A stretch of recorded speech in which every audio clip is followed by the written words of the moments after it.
Hello there, welcome to another episode of World of Tanks from T10, and as you can see I've purchased the T10, the Tier 9 Soviet heavy tank on the IS line, starting with the IS and continuing on IS-3, T10 and the IS-7. I moved on the crew from the IS as well. I completed the skill that they were then training on in the IS-3, then I overtrained using the Champion M4, and when I had the necessary experience accumulated, I moved the crew on to the T10 so that I was able to have 100% tank mastery and then pick a new skill, which I had some difficulty wondering what to pick. I went with preventative maintenance on the basis that Soviet tanks have a tendency to catch fire, although the IS line is not too bad.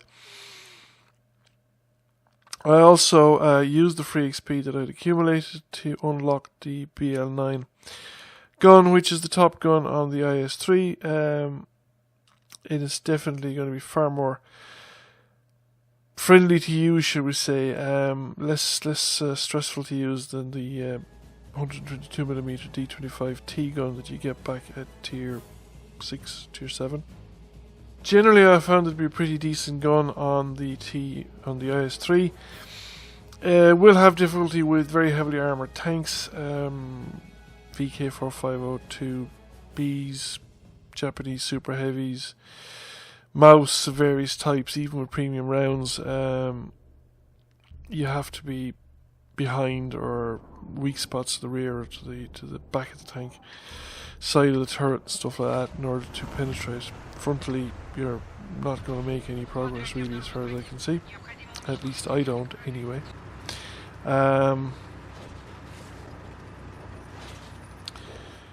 We're on Ravage Capital, which is a complicated way of saying Paris, really. Don't really know why they didn't call it Paris map. They call Berlin the Berlin map. And it's far more ravaged than the Paris map, to be honest with you.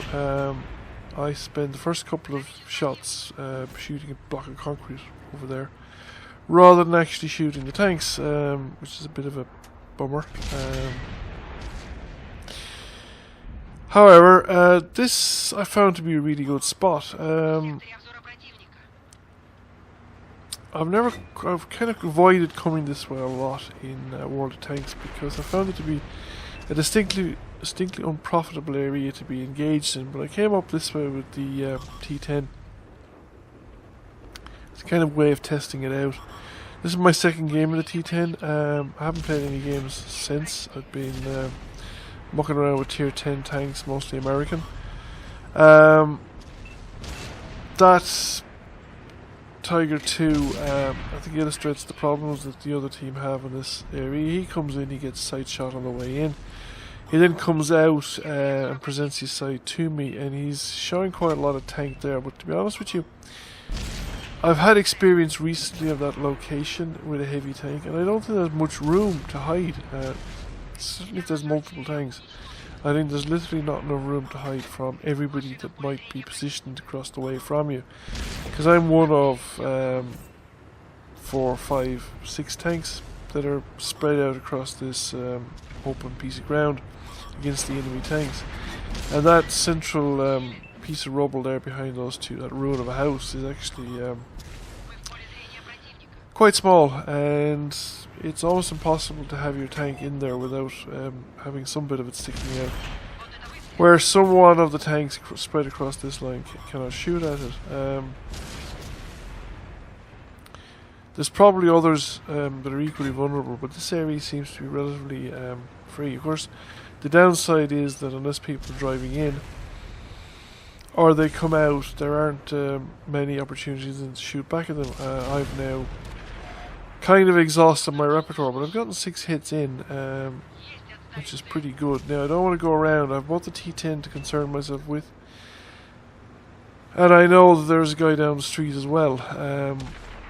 So I'm trying for a commander's hatch shot there, but I dropped that one too far, much too short, and but I'm pinned down effectively. I can't come out from this location, so I'm depending on the enemy exposing themselves. Now that M103 has shown me his commander's hatch, and if I can get the first shot missed because he moved just as I fired. But you know, if we keep plugging away, and now he turns his tank sideways to give me the side of the turret. Actually, if I chose to take advantage of it, I put the shot through the commander's hatch instead.